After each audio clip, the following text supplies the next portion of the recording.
hello, planet Earth. How you doing? I am Chris Machete Cochran, your favorite comic book artist slash cult leader. And look, Brenton H. Donnelly III is back. Oh, there he is. Yeah, you're We back. added How's it the going, H. buddy? I added the H since I was gone. It's H now. Brenton H. Donnelly III. How's it going, man? Buddy, the brick wall is back. There you And go. I'm getting some mad recording done and trying to get my own other show, out this week. Plus, Remind everybody what your show is. I got that other thing called Do Did Will, the Story of People podcast, which has got room for Chris Machete this season, which is excellent. Cool. I actually got something that I'm doing now. So that's it's a story of people. So I'm gonna do a lot of we talk about different things. Love staying in the music world, but I'm just meeting so many rad people out there that have all these other chats that I'm like, I want to try to talk about other things too. So, anyways, that's understandable. Coming back out Wednesday That's with great. the Crier Media's own Charles Adler, the most respected journalist and broadcaster in the country. Nice. The only Emmy winner I know as well. So there we go. I'm doing an interview with Ray on Thursday. Ray. Yeah. Oh, Ray. Mm-hmm. I don't know the name of his podcast or whatever. I just know Ray because we had him on Ray the show. Routh. There you go. Yeah, Ray Routh. But is that the name Pal. of his podcast? He's a great guy. Ray Yeah, Routh. is that the name of his podcast? Ray Routh's podcast? It's what's he got going on? It's the job skills one. Okay, cool. So it talks to different people about the different things that they do in the world. And so I'm talking with him on Thursday on his show. It's going to be very great. He's a great chat. That guy. Yeah, he's a rad dude. We had him on here before. Good dude. And I follow him on his Instagram and all this stuff. Very entertaining. That's rad. Look at you out on the town. Yeah, well, so you got some other, so first off the bat here, we just got to talk about some upcoming events for Machete Comics because this weekend, I am down at the Broom Factory. Do we have the graphic for that or no? No, that's okay. So we don't have the graphic for it, but I'm down at the Broom Factory on Saturday doing my create a character course workshop. It's this Saturday from 12 till 2. You can find all the information on Machete Comics or on YouTube or on Facebook, Instagram, all those cool places. And then the following week, it's October 1st, I'm doing an in-store SBT Comics. That's in town as well. I'm doing an in-store workshop demo and then a meet and greet where I'll be signing and selling my comic books. And I should have a new surprise there for everyone on October 1st, which I'm looking forward to. And then after that, I'm down at Nexus Comics. Or no, it's before that, right before. Sorry, I'm getting a little lost with what I'm doing. Nexus Comics downtown. Oh, here we are right here. So bring your character to life, September 23rd. Oh, and then Nexus Comic Books, downtown Kingston on the 24th. And then we've got October 1st. We've got our demo on how to do a comic book downtown, or that's on my side of Kingston, SBT Comic Books. And we're doing a food drive there. So bring your food out, friends. I am giving away 2 Ghost Rider prizes for the one at SBT Comics, which is in my area of Kingston. Yeah, food drive, because we need some food. It's the all-time low at our neighborhood food banks here. So there it is right there, free demo. And that's, October 1st. And then, okay, great. Thanks, Lonnie. And then after that, I'm doing, there's a Comic-Con in Belleville I will be part of. That's just a big Comic-Con in Belleville. And that is I think it's halfway through October. I quite haven't gotten there yet. So we're ramping up. And then I have a meeting on Thursday about the history of the future of my schooling here. We got a meeting. So that's the update. And of course, all the new artwork and stuff on machetecomics.ca is still there. The cool t-shirts, the Cult of Machete t-shirt. Have you seen it, dude? It's the quarter length. And it looks rad. And I want to get and I think we definitely got to get a campaign going to have Rhea Ripley and Cody and LA Knights and that as we get closer to the Rumble or as we get closer to some of these things, these drawings that you did of them. And really try to get it on their radar to try to get those auctioned off. Yeah, because I look at that shirt, man. That's really cool. So that's the Cult of Machete one. That one's like it's like a throwback to the death metal shirts of the 80s, right? People dig those now. Have you ordered one We've yet? always liked them. Have you got one? I don't. We're going to have some of these for the in-stores we have coming up. Sweet. Not for the workshops at Broom Factory or at Nexus, but at the in-store SBT and the con in Belleville, we will have selected shirts. Me too, buddy. I don't have to send you one of those. Those are really cool. Yeah, I like that one. It's just such a throwback, right? Well, I'll be a buyer. Come on. Okay, well, you can go this ain't a charity business. Go online and buy one tonight then. MacheteComics.ca, buddy. There you go. It's not a charity business, There we go. Awesome. Okay, so let's dive into it. So I'm going to go right into our conspiracy theory, which is going to be fun because what we're going to do is we're going to talk about Hollywood. Is it as creepy as it sounds, or as we're seeing? Anyway, let's roll our intro here.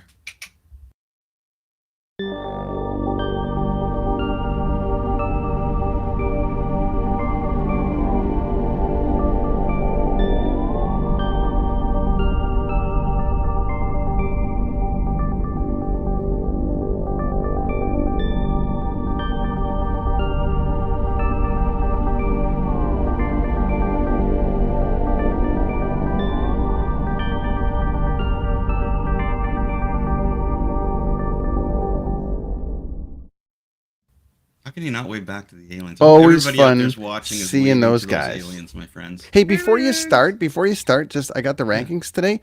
You're back in the top 50. Yay! In Saudi Arabia. Okay, there we go. Well, come on, Saudi Arabia, get in there. Get in there, friends. Get in there. And I haven't done a lot of wrestling spotlights lately. The Shining, last one I did, though, I got over...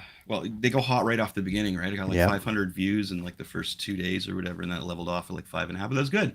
The deep dive. So it's funny because our first, we did the first one together.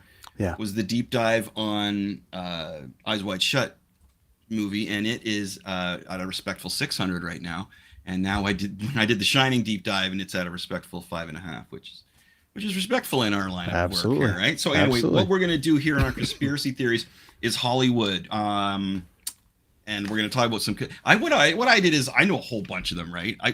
We Brent and I were discussing this before. We could take this so many different ways, but we're going to take it more. We're not going to go the Danny Masterson way. I'm going to take a little more fun. So here's one that I found here, and I don't know. So what I want to do is bounce these off of Brent too, and see if he's ever heard of any of these ones. Now, here's my first one: conspiracy theories in Hollywood. That Ben and Matt, so Ben Affleck and Matt Damon, did not write Good Will Hunting. That William Goldman actually wrote it, the guy who did Princess Bride. Have you ever heard that one, dude? I have not, but you go ahead and I have a comment. No, I was going to say, my second to that would be, I also heard that Kevin Smith wrote it, but hey. No, I've heard, the thing is I've heard enough pods with Matt specifically about that process.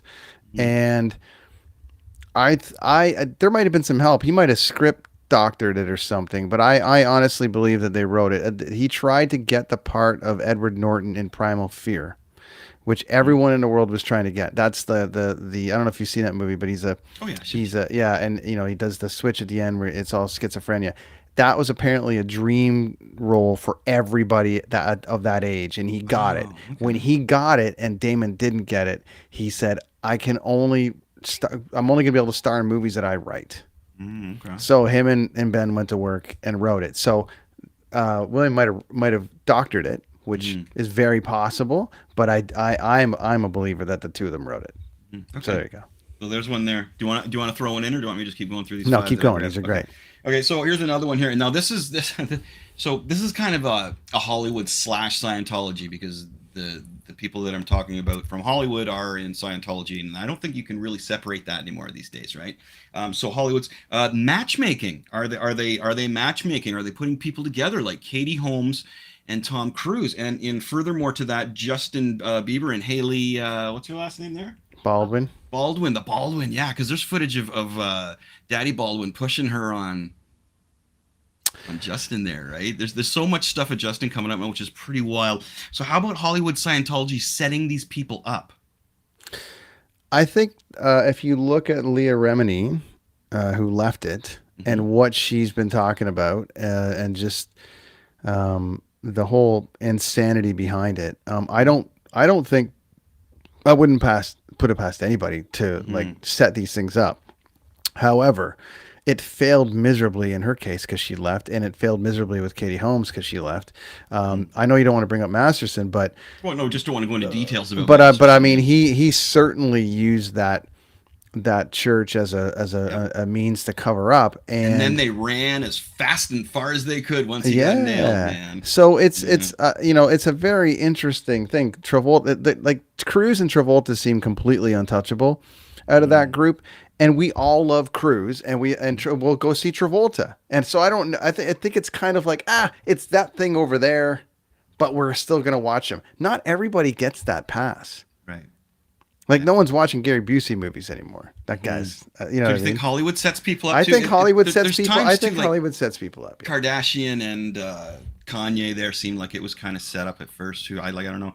And then what's the other one there too? Of course, your favorite guy there, Machine Gun Kelly.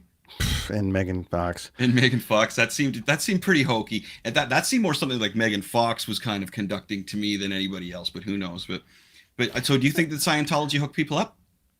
I don't just leave it in Scientology world. I think so. Scientology and Hollywood. You think? And then Hollywood, right? Yeah, because I think that these kids. You look at Corey Feldman, your buddy. Like it's insanity in his world.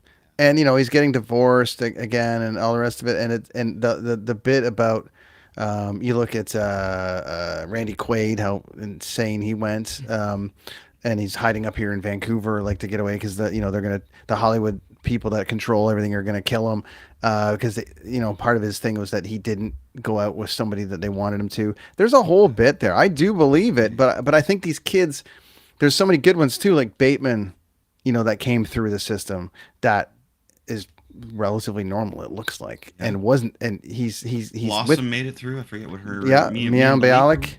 Mind you, Bateman is with Paul Anka's daughter. But there's all those. They're all hanging out together, doing shit from baby time. There's a fine, like you tell. Yeah, it's weird. Some are set up, you think, and some probably naturally. Yeah. Okay, so you're saying a nay to the Ben and Matt one, but you're saying a yay to the Scientology Correct. and Hollywood matchmaking. Okay, now I like this one. I've always liked this one because I remember this. So Marissa Tomei wins Oscar for Best Supporting Actress. Jack Palance made an error, and he read it wrong. And it was between Vanessa Redgrave, Judy Davis, and I didn't read which one of them should have won or whatever. But so the conspiracy theory is that the Jack Palance just read it wrong off of the envelope. This is the third time I've heard this. One of my favorite podcasts right now, I told you before, is called The Rewatchables. Right. And they did one of their rewatchables was on My Cousin Vinny. And they read the whole thing, but then they get into like, was that the peak of Marissa Tomei or blah, blah, blah. And they broke down the whole bit about her getting nominated and winning. But they also made a really great point that she probably won it in error. They did it a couple of years ago, those other two movies. Remember, there was the thing with La La Land and something else. But they also said that she was deserving. So it was a mistake, but it was fine. So yes, it's. I do believe it was a mistake. You do. So do you believe that one? I do believe Check it. beside that one, yeah. What do you believe? Well, because that's happened in beauty contests a few times publicly, right? Steve Harvey had a famous one where he caught himself. He's like, "Oh, I'm sorry, I read that wrong. Was at the American. Yeah, that was at the thing. Yeah, but Palance was a crusty old coot, and Marissa was amazing in that movie. But also, like, did it warrant like a nomination? Like, yes. Did it warrant to win? I don't know. I don't think she turned on the juice on that until the court scene at the end. So interesting one. I like that one. I always like that one because I love it when a public error stays in the history of things. If it could have been. Okay. Now this is just a historic one. And that Marilyn Monroe was murdered because of JFK affair, and maybe possibly she had some information that she was privy to that all of a sudden, well, we can't let her go with that information. Some of that, but so she didn't just die, of an overdose or whatever. She was murdered. Classic. That's like an oldie but a goodie. We need John Guarnieri for this one, but he likes this too. Like I say, this is a good one. We need him for this one. Right? I mean, everyone loves the old Jack there. Everyone loves JFK, and there's tons of stuff around his extra stuff. I would say yes, but I would say not because of him or Bobby. Oh, wow. See, everybody was getting assassinated around that time too, unfortunately, right? It was just like, who's going to get shot? And then they just stopped doing it. You know what I mean? It was like, I think like that just stopped. It's like now it's just random sick people killing innocent people. The thing is I don't know. I just, I don't put it past any politician to do something dirty. Fine. But I just feel like something else, like anything else in the world, something else. there's just so many smart people around that I feel like there's the Illuminati believers and there's this and there's that. But I believe that there's the smart people in the world that are just like, sorry, but no, we don't. So if they're like, yes, Marilyn was killed by the Kennedys or something because she knew something, I would say I could believe it, but I don't believe it from those two because I think there's too much mafia stuff with those two that to add another layer to their shit would be too much. I think you could have somebody deep in the roots going, all right, they're done. We got to get rid of her. Right. Great story there too. I like it when they like the entertainment, the Hollywood people kind of cross lines with the Scientology or cross lines with political figures a little bit. They kind of pull them out of their element, and then it gives it a little more twist to the story when that happens as well, because they're out of their element. The government people don't care about the celebrity figures as much as a celebrity does around their crowd. So I always find that little twist is great. It's a really cool twist in any story. So you're saying that yes, she was murdered. It's just that, like Marilyn Monroe. I think so. I think it's very possible. I'm kind of in the middle on whether she was murdered. Or she just had a hissy fit and like killed herself. Yeah. I mean, options. Because there was a lot of pills. It was one thing I noticed, Brent. Sorry to interject one thing. Yeah. And here's one thing that I noticed is that these guys, a lot of the celebrities, nowadays they're dying from just taking a few of the wrong pills because they'll possibly forget they've taken one. Maybe twice during the day they forget they've taken one and they've taken 3.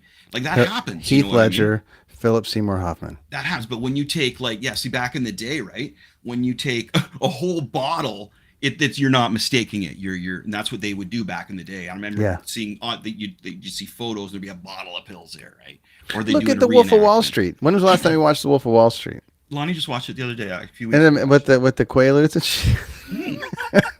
Right? That was only the 70s, man. Those guys were putting everything in the early 80s. It was like they were putting everything into them. The only thing, to your point, I do though think that the drugs were pure back then, or at least pure-ish, as opposed to now. It's funny that you're like talking about how no one's being assassinated now or dying from celebrities, like celebrities, political figures. From that side. But the drugs are way more laced now. Yeah, it's way easier to like give somebody too, right? something awful. Yeah. Like kill somebody these days and clear it up. Unfortunately, did I say that? Yeah, it's just funny. Okay, so let's move it. So we got one more here. Yeah. And of course, you know what this one is. Kubrick and the moon landing, my friend. I got to do. Stanley Kubrick, did he reenact, the moon landing? And just right off the bat, I got to say that I've seen enough of this to say that whatever we're being shown from the moon landing is not real. It's pretty funny. Some of it actually is kind of like, wow, what? And the fact that he did that movie, like if you watch 2001 Space Odyssey, of course, Kubrick guy got to interject right off the bat on this, right? If you put 2001 Space Odyssey against Star Wars Return of the Jedi, all right, mentally, you got what, 1968 versus what, 1986 or something? 83. Hey, which one do you think's going to look better visually? You would be wrong because it's going to be 2001 Space Odyssey. How the hell? That's the big question. It's not did he fake the moon landing. To me, it's like, wow, how did he get a hold of the stuff to make that movie, dude? Brilliant. Because I was having a conversation with one of our friends there who does hunting and stuff a while back, and he was like, Chris, I just don't get that movie. And I explained to him what I just mentioned to you, and he's like, holy shit, okay, I get it now. Okay, I get it. Wow, and he's thinking, wow, I thought that was like a late 70s movie, early 80s. No, man, no, that's the whole deal. So. And I love the way that he brilliantly played with us ever after until he died. So that's just but if you disagree with me, go for it. That's no, cool. Man. Yeah, I don't know where I land on the moon thing. I think I just think they forgot to bring the right camera. I think they landed on the moon, but I think they got up there like, hey, let's get the Polaroid out and take a picture. Hey, it broke. Yeah. It doesn't work with no gravity, man. And they're like, I can buy that. We got no footage. We have no footage of us being on the moon. What are we going to do? Hey, let's get Kubrick. Kubrick, can you do this? Yeah, but you got to do this, and you got to make it so that I can use this and do any films I want, or give me, coup de grace on my films. Do it. I think it's very interesting. I don't know where I land on the moon thing because I am not much on. I don't go all the way on this stuff. I know you love it, and I love to look at it. But I land on the Earth is round, and I land on some of these things. I do believe, just given the fact that India just landed on the moon, um, and the footage is pretty close to the same. I'm kind of like, because you're so invested in this story, and because you've studied the shit out of it, I will say that it is possible, and I would say yes. that I'm not saying everything that they showed us is fake, but I'm saying there's a big I chunk of it understand where that, these but guys are like, if you were telling me this as like I watched Space Odyssey and I think the moon thing was fake, and you left it at that and didn't research it, I'd be like, yeah, well, whatever. But no one dives further into thanks, Kubrick's buddy, I world than you, appreciate that. so Yeah. I'll give that one to you. It's a really tough one for me to say they didn't land on the moon because I really want to believe in the Well, yeah, progress I think they, of the as I mentioned, species. I think they You know? did. I Yeah. just don't think that they had the proper gear to film it properly. And if you think about it, what kind of a camera would you need with zero gravity? You couldn't just take a normal camera out there. Well, and the other thing too that we have to talk about, the other thing that goes with it was the Apollo 13 thing, Mhm. and Hanks and Howard are to me not going to, um, they're not going to put too much out there that's conspiracy based. So they would do their research on some stuff. I know people where they land on Hanks or they land on not trusting celebrities and all the rest of it. Yeah. But Apollo 13, one key component to that movie is Mhm. when it's abundantly clear that they're not going to make it to the moon, they can look through and see the moon, and they can see the tracks where it landed, Right. the original one. Yeah. And so when they have to circle the moon and come back, and the footage that was on the TV at the time, which might have been, doctored, but to me, I just feel like the only thing for me that jumps out is that I don't believe that Sinise, Hanks, and Howard would make a movie about not making it to the moon and include that footage about the moon without them deep diving into whether they actually landed on the moon. And that's the only part for me where I agree with you that Yeah, they no, landed for sure. I get that you. Yeah. I agree with you, but I also think that like they did land on the moon, but I will give you that they probably had to Yeah, shoot something. they needed some extra footage. They They needed needed some the extra ending footage, scene at the sure. end there. Well, the moon's. Yeah, I love the moon too. I've done documentaries on it because Yeah. it doesn't turn. People, and if it's you mentioned to somebody, well, the moon doesn't rotate. Oh yeah, it does. And then they think about it like, oh yeah, right, it doesn't. Because the moon doesn't turn. We don't know what's going on the dark side of the moon, at the far side. That's why they call it that way. We can't see what's going on there. I There could be like posted I so many posted things. something the other day from Neil deGrasse Tyson from Space Mhm. Talk. You know, the guy that's always like, "Did you know about this and that?" And Yeah. he was talking about how the Earth or the moon is moving like I think it's an inch a year away from Earth. Yeah, and we're getting closer to the sun each time too, So right? it's obviously affecting the gravitational pulls of everything. So like in 1,000 years, is it going to be so drastic that it's not going to be pulling all the See, currents in a properly? thousand And years, I think we'll probably be jettisoning. And doing. I think we'll in 1,000 years. I would hope that we would be exploring space. Yeah. But anyway, so yeah, so that those are our top five, or not top five. Those are five conspiracy theories in Hollywood that I found that I thought were kind of interesting to very discuss. interesting. It's very good. Oh, they're good. Yeah, roll it. Let's do it. We'll move.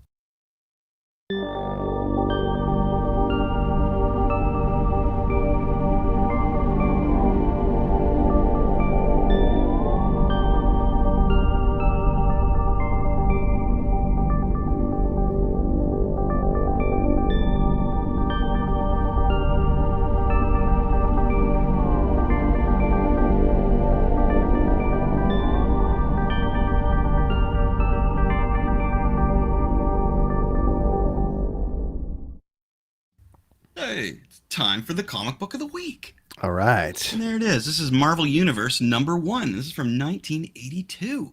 And I was just a little nargin when this one came out. But again, this is original from the variety store, Max Milk, up the road. I think I got a ride to pick this one up because it's not damaged.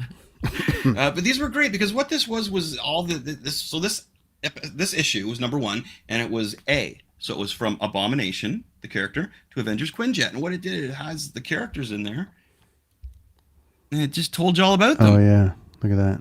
So it's funny too, because it's like, so you got Modoc or Aaron Zola over here, and it's like occupation biochemist, legal status Swiss citizen, identity publicly known. So it goes through all that stuff, his weight, his age, and there's even like the map of Asgard. Oh yeah, look at that. Yeah, it's really cool.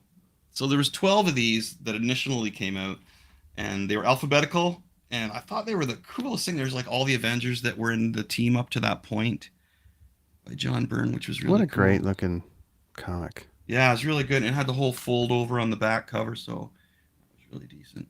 1982, January. So this was right off the hop, brand new in 1982, right off the beginning. Still in really good shape. Thanks, buddy. Yeah, this one is in really good shape. Yeah. Another one that I found out in the garage here. This was a magazine you could get once a month. This was called Wizard Magazine. I remember that. I remember. Yeah, Wizard. the Wizard Magazine was great. And then there was a toy one as well. And there was also Maxim Magazine and Stuff Magazine, which I found a bunch of those out in the garage as well that I forgot to bring up. And this was cool because they also had like a price guide in the back for comic books. I remember that. We used to snag them from Toys Told Tales in Port Perry. Oh, yeah? Nice. Like snag them. It'd be like the poster would... Oh, you'd steal them. Hey. And then it'd be the poster in the middle. You get yourself in trouble now. The Port Perry. We went to. I remember going to science class after lunch, and guys would come in. It was the worst guarded store ever. Guys would come in with like full seasons of Upper Deck baseball cards and comic books, and it was like, man, yeah, it was not a guarded property by any means. Bad place to live in Port Perry, huh? Mine is not as in good shape, but it is the wonderful 1982. Speaking of 1982. Sorry, actually, this one's 62. Sorry. Oh, wow. I thought it was 82. I was looking at the... That's a big difference there. No, hold on. I was just looking... The way it's so... I'll be able to tell you once you show me the cover. It's 82 or 62. No, it looks... I think it's 82. It's 82. I see the second print. Okay. Sorry, it's 82. Sorry. I have to take the glasses off to look at it. Look at that shit. Mm-hmm. My first Ghost Rider. Oh, wow. That's an awesome one. Look at that. Look at that. I remember that issue. So I got this one given to me. And I just remember being like, wow, it's the coolest thing. It still smells like 19. It still smells. Does it got an ad for Megaforce on the back? Yeah. It's a Megaforce ad on the back. Oh, you got to put that. You can watch that for free on YouTube. You will laugh and laugh. But it's so awesome. Are you man enough for Megaforce? Jeez, look at all this stuff and all the great things that we loved about the comics back then, which is all the cool stuff, prizes for cash. Yeah, you'd sit there and pick you'd pick ones that you would like the most. Letters. They had the Ghost Riders. Yeah, they had the people writing letters. Jeez, look at all these. Earn their own money. Their own spending money. Oh yeah. Like, what are you gonna do? Apply for a job in Chicago when you live in Toronto? Like, it's just the funniest thing, right? It is. Bubble Yum's still around. Some of these ads in here are just like. They really take you back, huh? Yeah, because I had some really cool. But also it also reminds me of being young with the brain of like the creative brain. So you're looking at these things, and then I was a big wrestling fan then. I got into wrestling in like 85, 86, but 88, 89 when they had the fantasy wrestling, and I had a guy, you had to mail in. Oh yeah, right? I remember you mentioning that. So I had a guy named Stud. That's so cool. And then you get the letter every 2 months, and it'd be like, Stud won the belt this week, and you're like, I'd run up and down the house. I'm like, I won the belt, and then I lost it the next week. But this world created like an abundance of creativity amongst kids, and this is the one thing that I think that is lost amongst these kids now is that you go through these things, you see these ads, and you're like, oh, I can get into a Dungeons and Dragons set if I just mail this page in, or I can get like all the free shit you used to get because you used to get mail. Mail was great. Yeah. Or I thought the thing was just send us 10 cents and we'll send you a catalog, stickers, and this pen pal. God, I owe Columbia House at least $800. Ooh, remember that? Columbia House. There's Mile High Comics. I remember Mile High Comics. Always had the centerfold of sales. Look at this last frame shot here. It's just great. Mm-hmm. Oh, that silver or the Bronze Age art is just amazing, dude. Yeah, I love that stuff. Anyways, that was the first Ghost Rider, and then I had a few more after that. And then when they came back out in like 90, I think it was 90 or something like that. Yeah. I got number 1 and I got 2 and I got the first 5. There you go. So they're sitting over there. Nice. Good. I like those ones as well. Yeah. Yep. Okay, let's hit our top 5. Are you ready? All right, let's do it. These are the top 5 years that I prefer musically. So just my favorite top 5 music Are years. you ranking it? So is number one your number one, or is it just five that are on your Here's what I'm list? gonna do is I'm gonna go from like uh, the 60s through to the 80s, Okay. or to 91 is what I'm gonna go from. I think we're going to be pretty close on the same. We could be. So I'll throw one out there and you throw. So I'm just gonna go in numerical order, kind of thing, right? So my first one, of course, is 1969, and that's when Zeppelin came out. The Beatles released Abbey Road. Yep. And of course, Woodstock. That's such a huge year for music. And anytime you look back on any kind of history, or I do on music, that was a big culmination of it. And I think everything kind of died with it after that, with the Manson shit that went on. Mm-hmm. That was it, right? That was the culmination of it right here, is 1969. And that Beatles album, of course, crosses over to so much stuff, including the movie The Shining. If you didn't see my deep dive on The Shining, you can see it on the YouTube channel. But wow, that is those two albums there are just, can you imagine the world without those two albums? That'd be pretty crazy. Or without Woodstock. So that's my first choice, would be 1969, dude. What are you saying?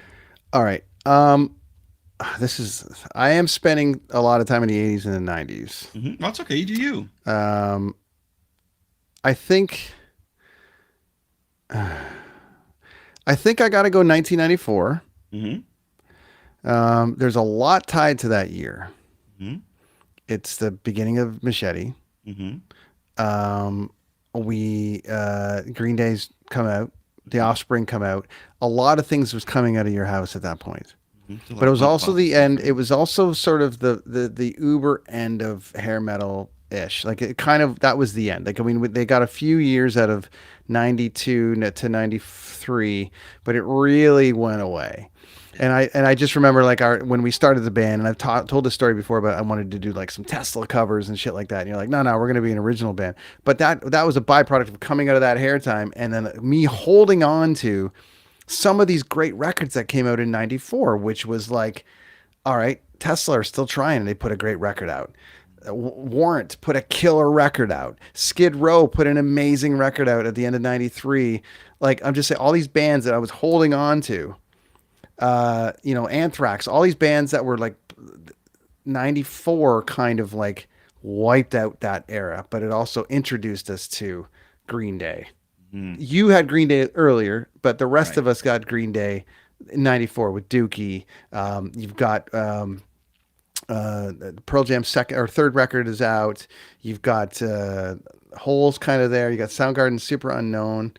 Jeez. Big indie scene in Canada too at that time. Yeah, right? a like massive, oh my God, it came. Matthew Sweet from the Downward Spiral by Nails. I was never a Nails guy, but it was just everywhere. So it just represented me leaving high school, joining the band, and starting that thing. So that's 94 for me. Gotta like that one. Okay, I'm gonna move on to my number. In the numerical order. I'm going to 1975 now. Okay. This was just insane, man. If you dial this one up, first you got Queen and Night at the Opera. All right, and that gave you Bohemian Rhapsody. But that Queen album that's a changing album. Fleetwood Mac Rumors is just one of the best pop albums of all time. My Lord. Kiss Alive, come on, right? That's, it was like, dang. Kiss, 19. So this is 75. Heart, Dreamboat Annie. That album is just mint, dude. And this is just like the tip of the iceberg of the music that was there. Everything underneath it is just amazing. It's just, there's so much good. There was great Bruce Springsteen music out at that time. 75, man. If you go to like Songster or something like that, and you say, play the best songs or play songs from 1975, you won't be upset. The vibe too that you get from putting that on is amazing, dude. Yeah, thanks, Lion. That's good. Yeah, 19. That's 77 and 78. The Clash are in there too.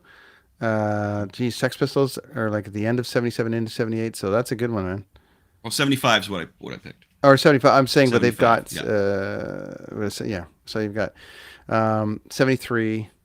Sort of that 74. 70. It's kind of like 73 had a big year, and then 75. Like it was like 70. Everyone had that. Mint, dude. It seems like there was so much music to that year that was just so good. Okay, I'm going 87. 87 for me was pivotal. That was like 11 years old, and Guns N' Roses, White Snake, Cult. The Cult was huge. You had the Dr. end of 86 with Metallica, me just kind of discovering them around that time a little bit. I really dove in after Justice in '89, but that was sort of like the time frame of 87 time. Some of my favorite albums are around there. The hair thing was in full effect. But you also had some pretty great Billy Joel '80s stuff in there, and you had some like it was the cheesy stuff that at the time I'm like, oh, but now it's like give me all the the new wave 80, 87. I was never a Depeche Mode guy, but it's like, or the Cure guy, as I mentioned. But now when I hear it, it just takes me right to 80, like right to 87, 88. Nice. Early Jane's Addiction in '88. Out of that, sort of at the end of '87. So that was a great time. That was a good one. Okay, my next one is 1980. Oh, dude, 1980 was insanity. You got, well, plus also because it kind of drew over from '79. It was released in '79, but it was big in 1980. Was My Sharona, which is my favorite song of all time by the Knack. But dude, look at this, Back in Black. Right, Back in Black. Queen, The Game. I had Another One Bites the Dust. Just so many. That's just the hit, but that whole album is amazing. Blizzard of Oz came out that year. British Steel by Judas Priest. Those 4 albums there, and again, it was just like the iceberg, because below it was just all good music. 80 was when rock and roll was kind of perfecting itself and kind of getting itself ready for metal. You know what I mean? It's like, wow, okay, this is starting to shape up. It's starting to get there, and then we hit the other year that I like hearing is when they kind of perfected it a bit. But yeah, 1980 was a great musical year. Another one you can just say, hey, Google whatever, play the best songs from 1980, and you will not be unhappy. My first record was Motley Crue's Too Fast for Love. And that was like 81. But when I started paying attention to music, as far as like things that were influencing me, I would have been like 9, 10 years old, 1984. Nice. I got that one. That's so 84, we get Thriller. Oh, wow. We get Bon Jovi. We get Like a Virgin. That's Prince, we get Purple Rain. Springsteen. We get, oh my God, Van Halen's 84, which is like the greatest cover of all time. Look at this. Here we go, buddy. Look at this. Ride the Lightning. Look at that Madonna cover. Here's my staple right there. Yeah, Power Slave. I love it. First Stinks. That's why I feel like 80 was preparing itself for 84. And here's where we're like, okay, folks, you ready? Not to mention, it was like so much was tied to you get The Breakfast Club, which is in early 85, late 84. You get Don't You Forget About Me, which is like the biggest song ever. Billy Idol is on fire at that point. Right. 86 with Money Money, but before that he's coming out of Generation Brian X. Adams too, dude. Brian Adams kicking the crap cuts out like of a knife. Charts, right? So there you go. So 84 for me. That's a me too, buddy. I had to study it a bit, but I was like, man, what a great year that was. Oh, it was. 84 was great. Like that's my number 2. Okay, so bouncing right to my number 1 here, is what's that? I didn't get that one. Number 1 because I didn't write it down because it's 1991 and it's just grunge. You name it grunge wise, and it came out. Are we on number 1 or are we on number 2? Because we tied on number 2. I tied. Oh, sorry. Do you need your number 2? Oh, you need to do your number 2. Let's do a thing. What was yours right there? What did we do? We did. Oh wait, yeah. Okay, that was your number 3. 84. You have 2 more left. Sorry, you go ahead. Well, I was going 78 because 78. Oh, wow, that's a great year. Yeah, you got. Oh my God. There's so many great records. The Police. Yeah. The Police. The Sex Pistols played their final show. We've got. Oh my God, Parallel Lines. You've got Van Halen. You've got Blondie. Blondie was a big thing, and when I was growing up with my cousins, my older cousins were always playing ABBA and Blondie, and that was right around I was 4 or 5 years old, and that was coming out of 78.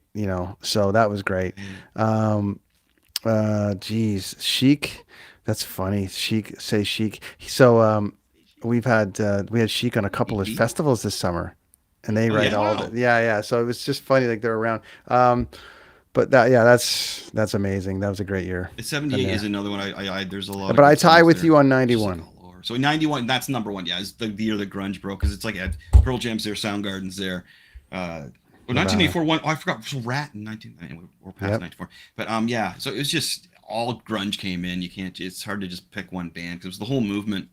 The whole movement came in. So that's just, it was the thing that I'm looking back on now about that year or those few years is just being a part of it was cool, because I think that's probably the last time we're going to get a real shift in the music industry like that. You know what I mean? That was like the Bank of Canada dropping the rates to 2% or something. I with you, man, because I I am trying to think, and I don't want to be old guy from the porch or anything, but I'm like, we always go, oh, this generation's going to sound like this, or just this generation's going to sound like that. But there hasn't been a change out of music. Hip hop has changed.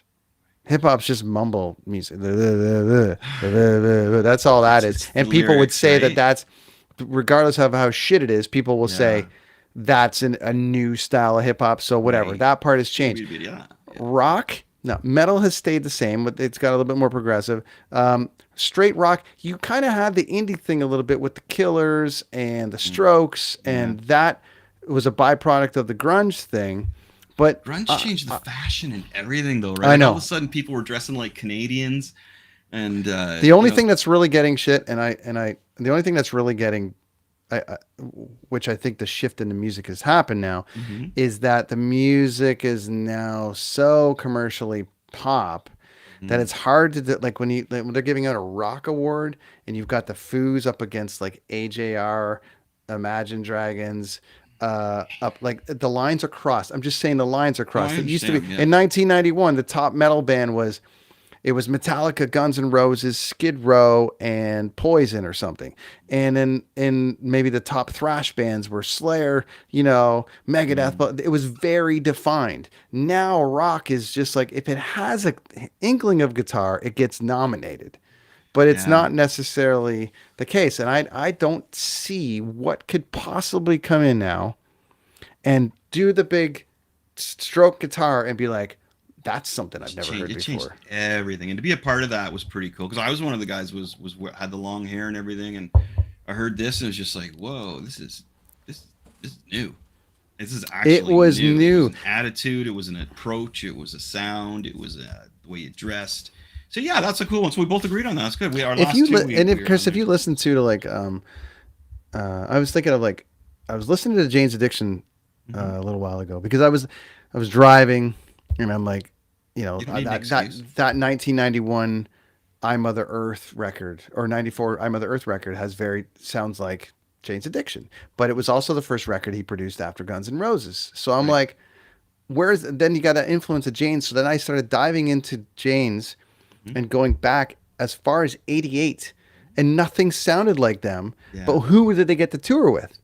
Well, they had to go out with Poison, and they had to go out with Skid Row. Right, I remember that. Because those bands were like whatever, right? And kudos to like Guns N' Roses and them, because they took out Faith No More, and they took out those bands to kind of give them a shot at like early Soundgarden. Nothing sounded like fucking Rusty Cage. Are you kidding me?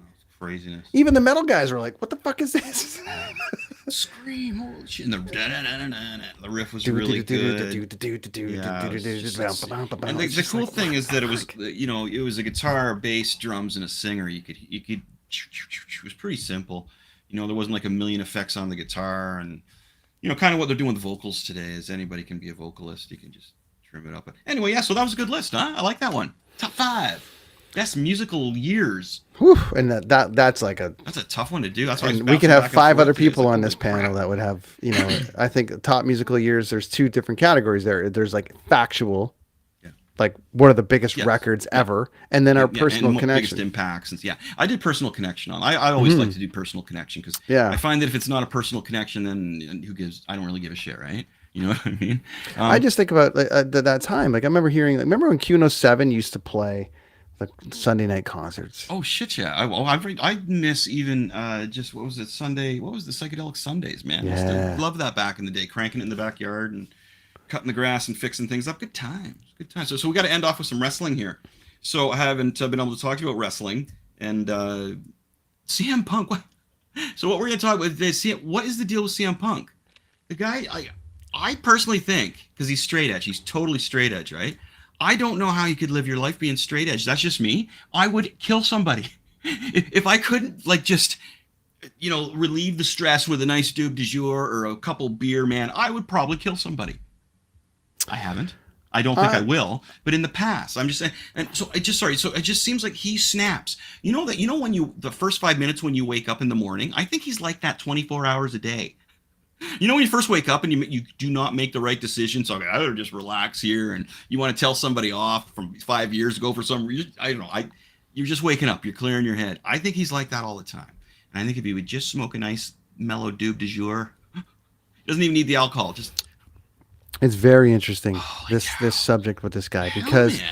when he came to AEW, I was like super stoked. I'm like, here we go. Yeah. Here's the second chance to do it and prove everybody that he's not a giant douchebag. You know what I mean? Yeah, I know, Or at the right? very least, the to my thought and feeling was with him going to AEW, he's now with that group of guys that think exactly like him. Mm, Not necessarily fuck the WWE or anything like that. right, It's just right, like we're the smartest guys in the room, and now yeah, we have a wrestling promotion, and we're gonna right. do this. Mm, And then the whole thing, the backstage thing with the elite and all the rest of it. I think that like I still gave Punk the benefit of the doubt there because I'm like I still think he's smarter than a lot of the guys, even though they've built it up yeah. just judging by the way he handled a lot of the things, I was like, I still think that he made some extremely valid points about, you He didn't know, want Jungle Boy to throw somebody into a real windshield. And then when Jungle Boy did it, he got a comment at the screen too. He said something to him, right? And then that's the when second part of it. and then when Punk showed up, people went to grab Punk and said, "Hey, what are you doing?" They got him all cranked up, and then he started screaming at Tony Khan. I guess Tony Khan feared for his life and said he had to dismiss him. So prior to that, all in, there was a discussion. One of the, if you go back to Punk's comments before, Mm-hmm. Hangman Page and those guys had made a comment about how they don't talk to the elders about advice. Right. It was almost like, fuck them. We know everything. So Punk was like, "Oh, you know everything. Great."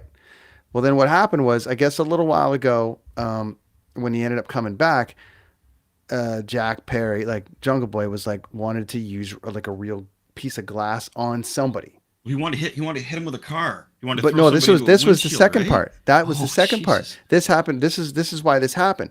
So this was that like collision or whatever. And Punk had said to him, "You don't need to use real glass." Like he's trying to protect him. He's like, Yes. "You don't. You just don't need to use real glass. Use like candy glass. Use something else. But you just don't need to do it. Please don't do it." And Jungle Boy was like, "Fuck you. You're old." Yeah. So then what happened was is he was like, "Fine." They got in an argument. At All In, when he was in that pre-match, he used the car and put what's his nuts through it, The windshield through the there, yeah. windshield, and looked at the camera and said, "That was real glass. Cry me a river." Yeah. And Punk had heard that. They came back through, and from what we hear, it turned into a brouhaha, as they say. And I think that he had turned around to Khan and was like, "I'm out." It was very interesting. Yeah, I don't get it. Why. It's just amazing how he just can't seem to get along with anybody. And now I hear he's going to go right to the WWE because they're under new management now, right? I would be. I had tweeted something about Q number 2 in the Royal Rumble. Right. It'll be Cody and then him or something. It's going to be interesting because if he gets called back to the WWE and he makes it work, then I will double down on my thing saying that I think he's still the smartest guy. If he goes back there and it completely implodes again, given everything that was given to him at the AW thing, and then coming back, sitting down with Hunter, sitting down with everybody, them looking at him and saying, "Don't you fucking do anything. Just go into the ring. We'll make you a champion in 6 months, but just fucking stop and just go in." And if he goes in and does that and does the whole thing, then I will be like, yes, he is still one of the smartest people in the world. If he gets canned within a year, I'll be like, yeah. And as far as the straight edge thing goes, whatever. I think it's a I bigger just don't thing. think he can contain himself. I think it's a bigger thing. Yeah.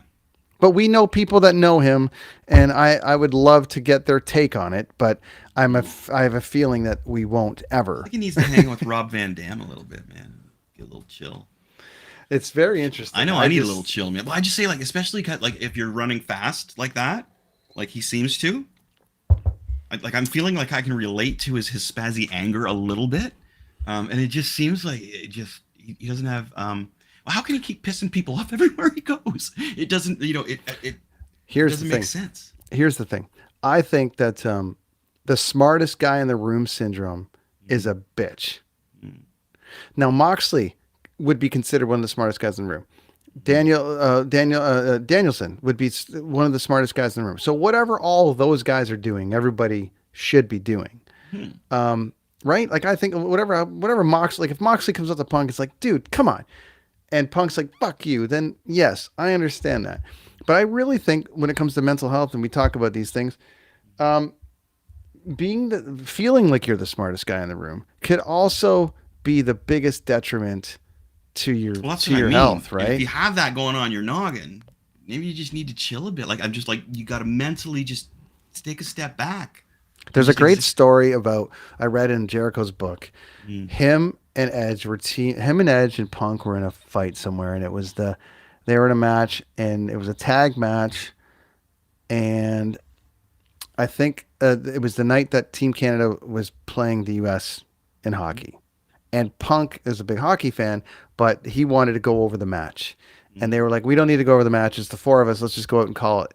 And I guess what happened was he pulled a tantrum and he went out there and he wrestled the whole match by himself. And he didn't tag in Jericho or whatever it was. And then he went to the back and him and Edge came up to him at the end and we're like, what the fuck are you doing? And he's like, well, blah, blah, blah, blah. And he goes, here's the thing that you don't see. If one kid in that crowd, even though I'm a bad guy, paid $40 to watch me wrestle, you just robbed him of that because you pulled a tantrum. And I guess they worked it out at that moment. So it just feels like to me, it feels like he thinks he's the smartest guy in the room at all the time. Things that can help with that. I know. Things that can help with that. But that's a tough thing. Because I had, when I was playing bands with other guys, I had to, sometimes you'd feel like bringing a song and somebody suggests something. You're like, seriously? You know what I mean? It's like, are you trying to like Dent? Like, sorry, Dent, but what if you change the A to a B? Like, what? There's not even A in the song. Oh, okay, C. Dude, shut up. If you don't know what note we're playing to begin with, then just shut up.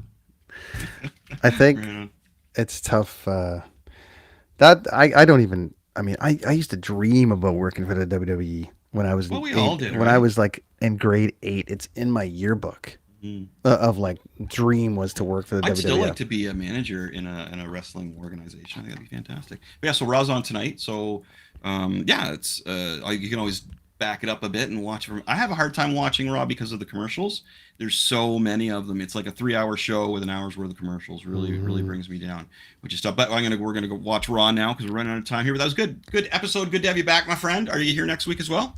I am here until like the beginning of November, so we got some time. Since we get Halloween and everything, that's really cool. Our Halloween thing, which is going to be great. That won't be next week though. And you're gonna do a deep dive on the Shining sequel. Well, I'm gonna do the part 2, Doctor Sleep. I'll do a deep dive on that, but I'm just gonna do that on a YouTube video, I think. Yeah, that's great. So I don't cut into our schedule here, because I'm not a huge fan of it, but I'm gonna deep dive it because I feel like I should. And plus, as I say, the deep dives I did on the movies are doing really well. So it seems like people are enjoying that segment. I really get into it. It's fun. I love the deep dive. So yeah, I'm going to do a Dr. Sleep deep dive. You're going to be doing some more of a Dude Did What Well show. Dude Did What Well? That's exactly what we call it. Devo. The Devo Did Well show. The Devo Did Well show. What's it called? Dude Did Well, right? Did well. Will. Okay, and then when you're done, people that do, people that did, people that will. Okay, that's and great. You're doing all 3 of those. So let's set it up and do a thing. Sounds perfect, man. Yeah, and I'm going to be talking to Ray soon. All right, so cheers, everybody. Thanks to the Crier Media for having us on here and letting us talk about everything we want to talk about. And top 5 was rad. We'll be back next week with some more top 5 goodness, another conspiracy theory. I think about stuff as the week goes on, right? So when it hits me in the head, I hit up Brent and that's what we're going to do. All right, so cheers. Yeah, cheers, my friends. Take care of yourselves. Make sure you take care of yourselves. Stay in your lane, do your thing. Right, Brent? If you cross out of your lane, just make it good. You know what I'm saying? It's tough, man. Guys like me I got to stay in our lanes. I took that one on the face. Trying to get into that homeless situation, man. That is not my station in life. Not my station in life. So anyway, moving on from that. Everybody, party on. Be excellent to each other. Good times. Rad dudes. Peace out, my friends. Peace out.